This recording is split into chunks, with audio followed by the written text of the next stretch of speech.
everybody.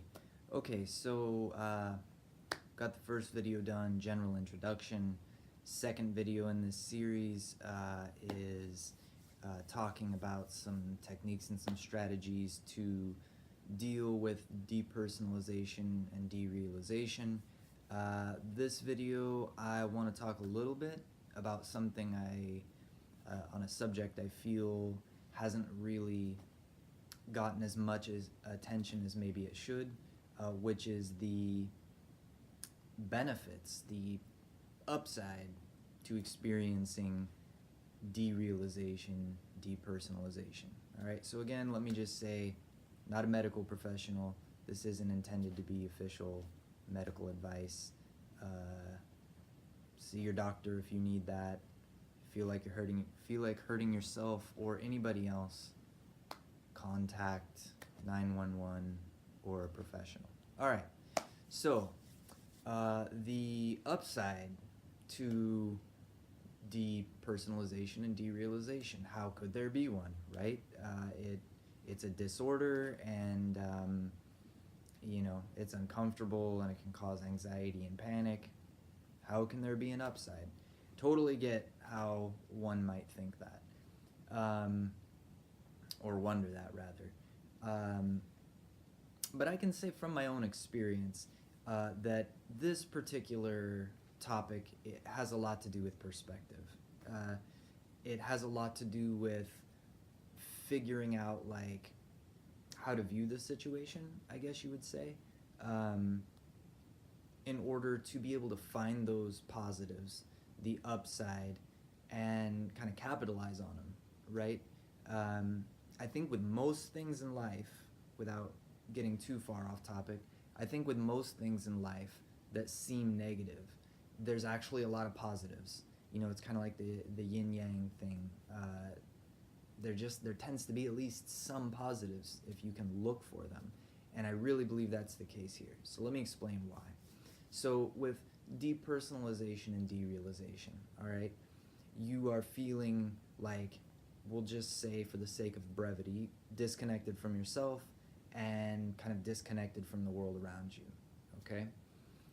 Most people going through their day don't experience this. This means at any given point in time, they are just themselves and they are just interacting with people and they're doing things and so forth and so on.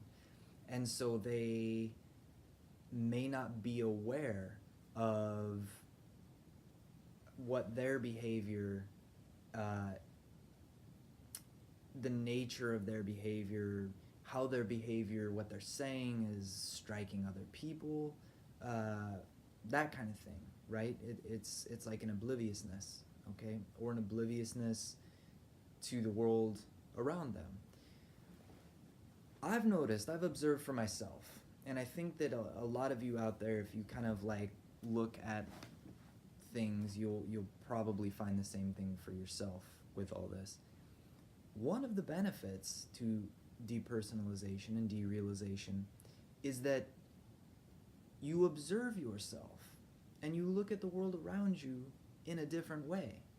All right? I know that a lot of the strengths, well, I don't know about a lot, but there are strengths that I have now that are a direct result of dealing or experiencing depersonalization and derealization. Maybe to a fault, self-observant. I observe, the watching yourself gives you an outsider's perspective on yourself, right? There's like an ancient philosophical maxim, know thyself, right? Well, if you can observe yourself, that's a lot easier to do if you just are like observing yourself, right? That's a positive. It feels uncomfortable, don't get me wrong. I completely understand that. And it can be very inconvenient, and I'm not saying that we want to spend all of our time in that state. But when you think about, for example, certain philosophies or religions, spiritual traditions, blah, blah, blah, blah, blah, blah, blah, some of what they're trying to do there is depersonalization and derealization, right? Like certain techniques for meditation are kind of designed to get you observing yourself and looking at the world around you in a different way, all right? Those of us that deal with depersonalization and derealization are kind of just getting this gift given to us, I guess you could say, without really asking for it and sometimes not wanting it, okay? So that's one benefit. You can observe yourself. That, I think that in a manner of speaking, that can like raise your IQ in a way, because I don't know how to explain that further, but I feel like it can enhance your intelligence if you can kind of take this view on it and, you know, do something constructive with it. Now, in terms of derealization, all right, the way you're relating to the world around you, again, I mean, I read a lot and I study a lot in my free time because I'm kind of weird like that. But I can't tell you how many artists, musicians, business people, philosophers, economists, blah, blah, blah, blah, blah, across the board, all these different kinds of people that talk about the importance of being able to look at the world around you in a different way, out of the box, right? Especially these days with how big technology is and all these other things, like being able to look at the world in a different way is valuable, like monetarily valuable. You can better your economic situation by virtue of the fact that you can look at the world in a different way, all right? So derealization, again, while uncomfortable, often unwanted, okay, that's kind of an upside to it. Like you are observing the world around you, simple things, even simple things. Like I know a lot of the time when I'm sitting around contemplating or, you know, whatever, the way that I'm viewing things, because I'm almost viewing it like it's not real, it causes me to interrogate and investigate the world in a very different way. I feel like it causes me, or it provides me an opportunity to not just take simple things for granted, right? Because when you look at the opposite side of this, somebody who doesn't experience derealization, and to them, they're just like, oh yeah, the world's normal and everything is what it is, right? They never get into that place of questioning, like truly critical of the world around us.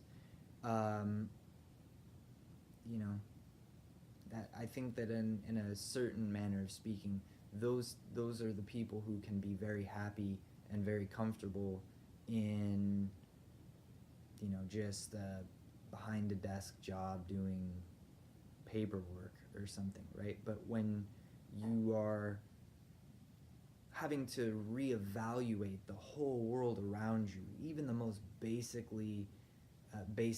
commonly held beliefs and truths about the world, that's the mind of a scientist, like a real scientist, not like just somebody who works in a lab, but like truly Einstein, you know, Newton, like great scientific minds did the things that they did. Galileo, Archimedes, pick somebody on the list, you know. They did these things because they were not looking at the world the way everybody else did. They were not just taking everything for granted, like, oh, okay, well, you know, it's just everybody accepts that the world is flat and that, you know, the earth is at the center of everything, so I guess that's just it. Like, these were the guys who looked at the world in a very drastically different way with ideas that would have seemed crazy at the time, right? So all that to say, and I'm just, this is kind of just to get your mind thinking. This is just to get the wheels turning, right? Like this isn't going to be like an hour-long exposition on the subject. Basically what I want to do is I just want to kind of help to point you in the direction so that you can start to like take advantage of. You can start to see that dealing with depersonalization, derealization is not just bad. There's positives to it if you can find them. And so I'm trying to just take some of the work that I've done and just hand it to you for free so that you can run with it, make your life better, make other people's lives better, write books, explore new realms of thought and knowledge and wisdom and all these things, and do good things. Anyways, okay, so that's basically what I wanted to cover in this video. I just wanted to give you those kind of basic things. Start thinking about it. Take time to think about it. How has your life improved because of dealing with it? How are things better? Choose your perspective. Choose it. Like, perspective linguistically has a lot to do with where you're looking, like perspective, like spectacles, that kind of thing, where you're looking. And just like with your physical eyes, you choose where you look. Choose your perspective, your internal perspective. And in doing so, you don't relinquish so much control to life. You take some control for yourself in a valuable and healthy way by perspective. Anyways, I'm digressing. So, okay, so that's it for this particular video. Check out the other ones. Check out my other videos. Hopefully I'll do some more. Hopefully you find them useful.